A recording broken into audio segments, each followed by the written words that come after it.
The upcoming Vampiric Powers have been teased by Blizzard, and I want to go into detail what I have found out digging for information and how these Vampiric Powers could be implemented into the game. In this specific part of the trailer, we can see a rogue using either Evade or Shadow Step to turn into a red swarm of dust and a bat whenever they are going towards the next enemy. This specific part in the trailer looks really interesting to me because this could mean two things. We will either get a completely new ability on top of the abilities that we are using currently, or we could be able to modify an existing ability. In that particular case, it would be Shadow Step or Evade, but maybe it's also Twisting Blades that is going to be modified with a teleport to your target. How cool would that actually be? But how would this system actually evolve? Would we only get 5 vampiric powers, one for each class that modifies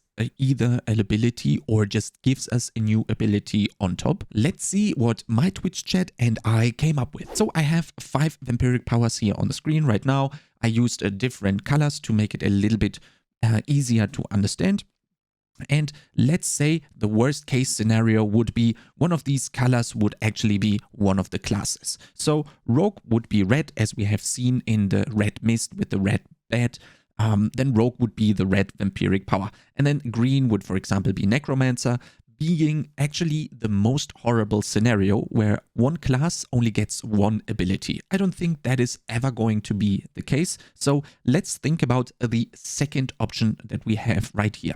Now, you could just assign a vampiric power to all of the colors. So let's say the red one that we saw in the trailer is going to be a utility one for movement, which is going to teleport you. And that is going to be the same for all of the classes, which means all the classes would get 5 abilities in total, which the abilities are going to be the same though for all of the classes across the classes, which might actually be the case if they are rather lazy. But the Malignant Hearts showed us that they are not going to be doing something like this.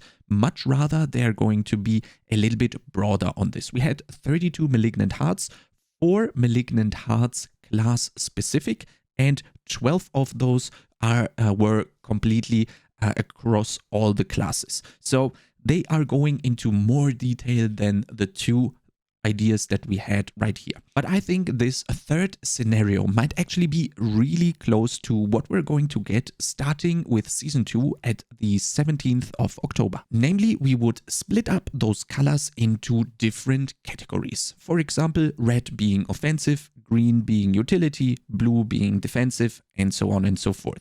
With the division of these colors into specific categories, we would be able to assign specific abilities to each category. So if we, for example, take the red bat from the rogue that we saw in the video, that is going to be an offensive one. Let's say this one was actually dealing damage, for example. Then we will also have some green stuff where we will probably move faster or be able to stun a lot of enemies, general utility stuff. The same goes for resource, where we will maybe have unlimited resource, or defenses where we get immune for a couple of seconds. And I think we will also have an ultimate category again, much similar to the Wrathful Hearts that have turned out extremely potent and very important throughout Season 1. So I think an ultimate category cannot be missed. So with this third version of the idea, we would actually have access to these 5 categories,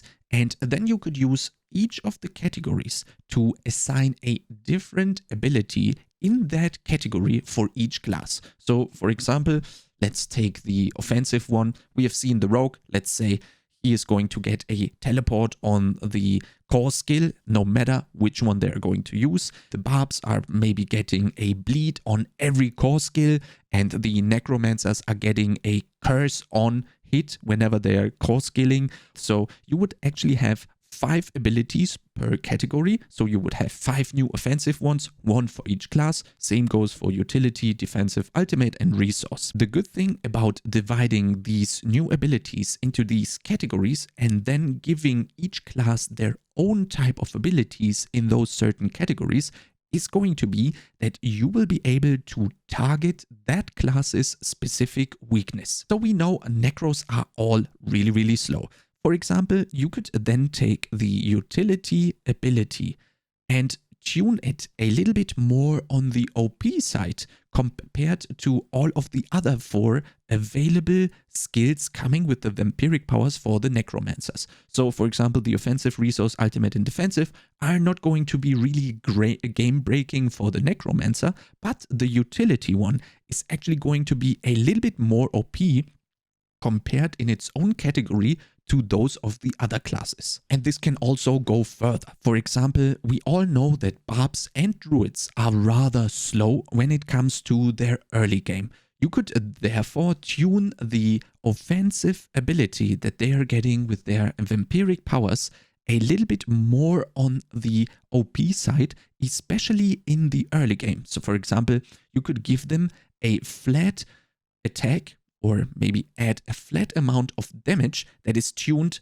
very aggressively, very highly in the early game, that is then going to become flatter and flatter until you reach level 60, level 70, where it's not going to be that oppressive anymore, but it will certainly have helped out the barbs and the druids in the weakest part of the game. So did the necro stuff with the utility here. I am really looking forward to the release of the Vampiric Powers to actually see how they truly are going to evolve and be implemented into the game.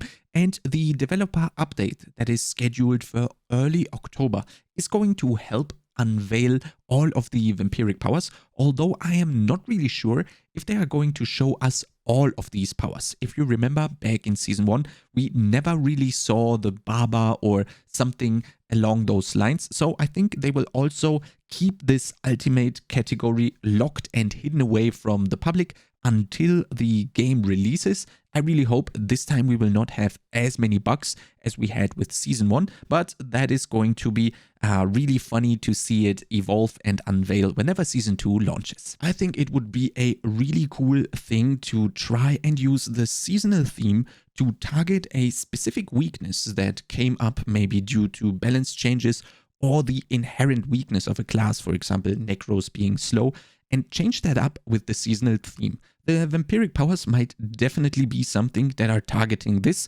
but also me and my chat might be completely off with our prediction.